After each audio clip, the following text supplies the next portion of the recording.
Arrested here for something I did not commit. And the instructions are coming left, right, and center, Your Worship. I'm being decided upon. I have not done anything here. I'm on social media. I'm everywhere. My name is painted. A shocking twist has emerged in the high-profile murder investigation after prosecutor revealed explosive new evidence allegedly linked to the courts directly to the crime scene. We drove around while talking about all his stories, asking me if I knew anyone who could help him with his problem. Viandra never specified the kinds of help that he needed, but I could tell that he wanted Marius van der Merwe killed. According to the court proceeding, investigators presented phone record ballistic evidence and a reportedly admission that could place the accused dangerously close to the victim moments before the deadly accident occurred. Arrested here for something I did not commit. And the instructions are coming left, right, and center, Your Worship. I'm being decided upon. I have not done anything here. I'm on social media. I'm everywhere. My name is painted. State prosecutors told the court that mobile phone data allegedly shown communication between the accused and the several individuals connected to the case shortly before the shooting. The investigators also claimed that location tracking from the phone record positioned the accused near victim last known as the location. Your Worship, the accused is facing how many counts? 16 counts before this court. That is the number 1, conspiracy to commit murder. Number 2, murder right with section 51(1) schedule 2 part 1 of the Criminal Amendment Act 105 of 1995. 3 counts of attempted murder, possession of unlicensed firearms, and unlawful possession. But the most dramatic moment came when prosecutors allegedly that one of the suspects stated that witness D had to be eliminated because the witness was believed to possess crucial information that could expose or the whole entire operation. In the courtroom, reportedly fell silent as ballistic expert testified that shell casing recovered at the scene matched a firearms allegedly connected to the individual known to the accused. I have picked up that there was serious animosity between Viandre and Marius. Viandre even told me that he has assaulted Marius as they were no longer in a good relationship. Prosecutors urge that evidence forms a clear chain linked to the suspect to the murder plot. And Viandre Pretorius was one of those that was identified as a person of interest together with the witness D. What is of concern and of interest is that of those 12, 8 are still alive. Viandre, we now know that Viandre committed suicide last night, but 3 others were killed assassination style. Defense lawyers strongly denied the allegation, urging that the state's case is based on circumstantial evidence and unverified statement. They insist that the accused has been unfairly targeted and that no direct evidence proves involvement in the killing. Meanwhile, there is a lot of tension outside the courtroom continue to rise as supporters and critics clash over the sensational case that has captured nation attention. The matter has been postponed for the further hearing as the investigators continue to gather additional evidence. Legally, analysts says that upcoming court session could determine whether the accused fakes full trials proceeding on the charge related to the conspiracy and the murder. It's concerning, but as I said 3 months ago, and I'm going to say now, it's someone my brother knew. It's definitely somebody my brother knew. So I'm shocked, and I think I'll be shocked as well when I see who is responsible for his killing. But I do feel it's someone my brother knew. He would have never gotten out of the car if he didn't know the suspect. Never. Viandre then in turn informed me that I must take the body and dump it. They will show me where and that I should relax. Since my vehicle is marked, Viandre said it won't attract any attention. I was directed by Viandre at this stage where to park my bakkie next to the front door. That is as you're coming from the main gate. I was escorted to my vehicle by 2 EMPD members and told where to park it. Jaco Hanekom essentially broke the gate to allow my vehicle entry into the property. I parked my vehicle at the designated spot and walked towards the main gate where I remained until they were finished. Before you continue, witness dear, apologies, before you continue, you say that when Chief Superintendent Mkhwanazi said that the body should be thrown into a mine shaft or dumped into a dam, Yes. you make the point of stating that when he said that, he looked at you. What did you interpret that to mean? Commissioners, it was quite clear at this stage that it was expected from me to dispose of the deceased body. And as I said, it's especially after the meeting took place between themselves. It was quite clear that they decided between themselves that I'm the one that's supposed to dispose of the body. And did you so agree? I really didn't have a chance to agree. I felt like I was being forced. At this stage, I felt that I was being outnumbered, as the decision was made already, and we're dealing with a very serious and dangerous situation at this stage already. Yes. So I interpret it as if I don't comply, then I would probably be next. Commissioners, I cannot attest to how the deceased passed away, as I was not present at that stage in the room. And also, we were not, when Viandre and Kershali's stalls came out of the house, we were not informed of how he died. It was merely from what Viandre said, which is he will never talk again.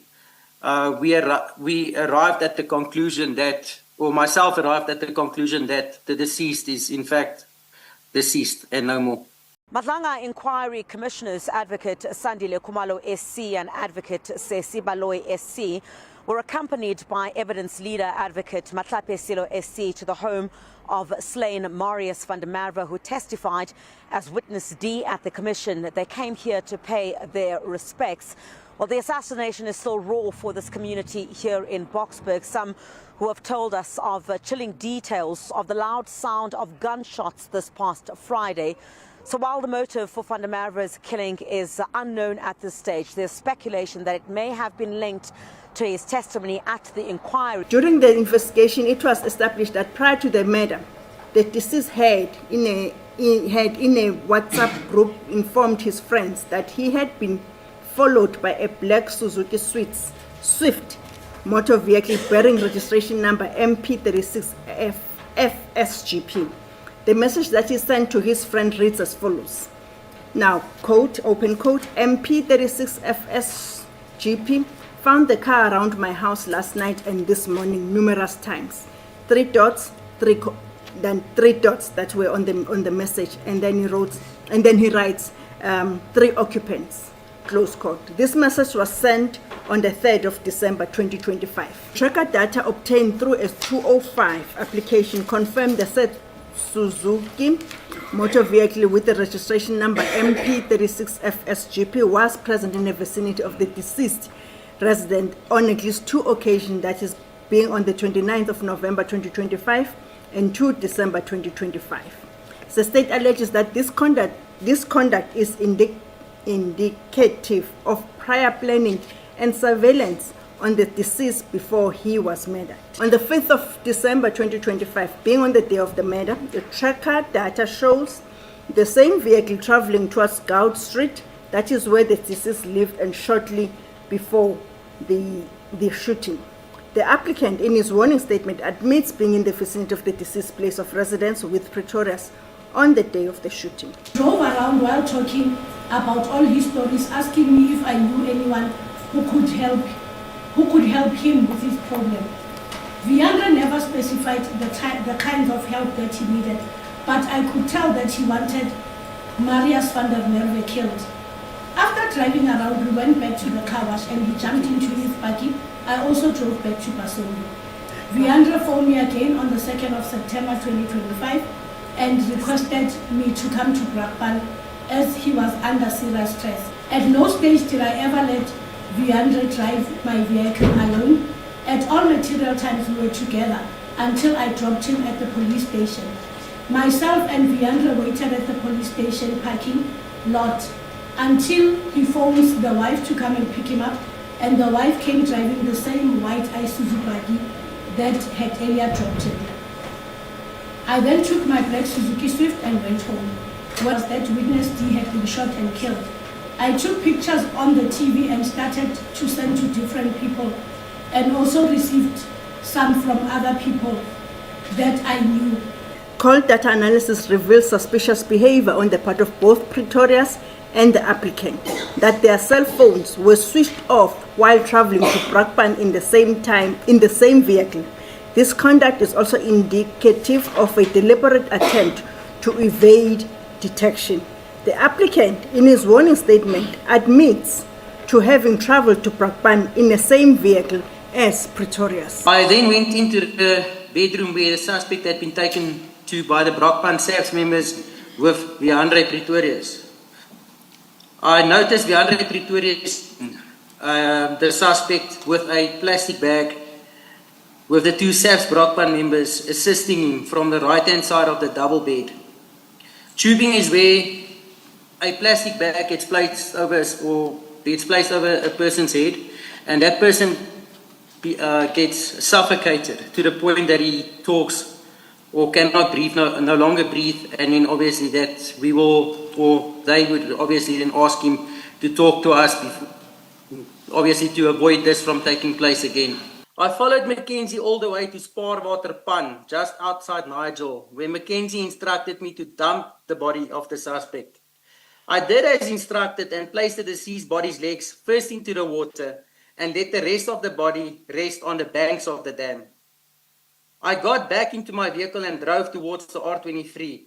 At the R23 and R550 intersection, I received a call from a number I did not recognize. When I answered the call, I realized it was Constable XTN phoning me. She asked me if it's done, to which I replied yes. She said that I will see them on my way home, just before Carnival, the city, and I ended the call. Shortly after this, I saw SAS vehicles, EMPD vehicles, and a red Renault Kwid. I realized that they were all parked on the side of Tinus de Jonge Road in Brakpan. I turned right towards them and parked right at the back of the parked vehicles. I got out and Kobus approached me and spoke to me and asked if I was okay. John Mary Extian wanted to know how deep I placed the body in the water, and I replied, on the side next to the bank. The aftermath of the shocking incident where Viandre Pretorius took his life in front of his fiancée, CCTV footage shows the couple engaged in a heated argument moments before he turned the gun on himself. Police have since confirmed that Pretorius was the first person of interest identified after the death of Marius Flam van der Merwe, known as Witness D at the Madlanga Commission. A very good evening and thank you. In terms of our investigations, there are two cases where Viandre Pretorius was a person of interest. The first one being the IPID murder case that of Emmanuel Mbense, which IPID has been investigating for a number of years. In that particular case, IPID had identified 12 persons of interest, and I can confirm that Viandre Pretorius was one of those persons of interest in that particular matter. And you said you were uncomfortable, and this is the part, you were uncomfortable. You say, I told Kobus that I'm uncomfortable with the members present as they are dangerous. Who in particular, in the group that you have described in paragraph 5, who were you referring to when you said they are dangerous? Commissioner, I was referring to the fact that Kershaw Stolz, Aiden McKenzie, Jaco Hanekom, and obviously Viandre Pretorius was there. As indicated, myself and Viandre, at any stage, we've not had a good relationship, and they are dangerous. You hear stories, I cannot speculate on hearsay, but things also make sense when you are in line of business, which is to say private security, and things make sense. And what happens with scenes. So that is why I indicated to Kobus, I am uncomfortable with the members that's there. Like I said, I don't know all of the members that were there, but the grouping that I named in my statement is the members that I am concerned with. When the flight was delaying, I decided to read newspaper because you must read. South Africa must be informed. You can't be a leader when you are not informed. Yeah. The article says, witness D died, they killed him. I know that, I saw that in newspaper. I know that social media don't entertain them. But that article says that because he presented an evidence against Brigadier Mkhwanazi. I'm not called nice, criminal with all these words, Mkhwanazi. That's why he has died, because he's linked to those things. And surprisingly, I think you've got access of witness the statement. Witness the statement doesn't say, I instructed him to dump a person. He's saying, the person that I was talking to said, I've said he must dump. A person who said that I've instructed him, it's rave of peace when he was testifying. You see, you can have access of that and read this paragraph 25, because I wanted that, because I don't know witness D. And even said in his statement that he doesn't know me. He even calls me with a junior rank. And I didn't deny that I went there. I woke up, I went there. You see, because there's a success. They are saying there are goods that have been recovered. But as I've said it in Madlang, when I was there was no success. It's not acceptable that witnesses who are unraveling things and coming out with the truth of what has been happening, the rot that has been prevalent in our security cluster, are now, as they tell the truth, getting killed themselves. Ramaphosa lamented that such a barbaric act could negatively impact proceedings before the Madlanga Commission. This is going to deter many other witnesses from coming forward. And I've also said that we must now focus on witness protection. The witness protection program must now be taken to a higher level. The nation also waits anxiously for what many are calling of the most explosive criminal case in recent memory. What do you think over this very particular case? Do you think that the witness D is innocent or is not innocent? Or do you think that the way the case is going to obviously involve him and it will become he is involved into this very particular matter case? Let's hear from you on the comment section. Please don't forget to like, subscribe, so we can notify you when next week come with another video. Here you see that is what we'll do. God bless you and remain safe wherever you are. I will be with you on the next video. But for now, let's go to the comment section and discuss. Drop what you think. Let's hear from you on the comment section. Remain blessed and God bless you. Bye.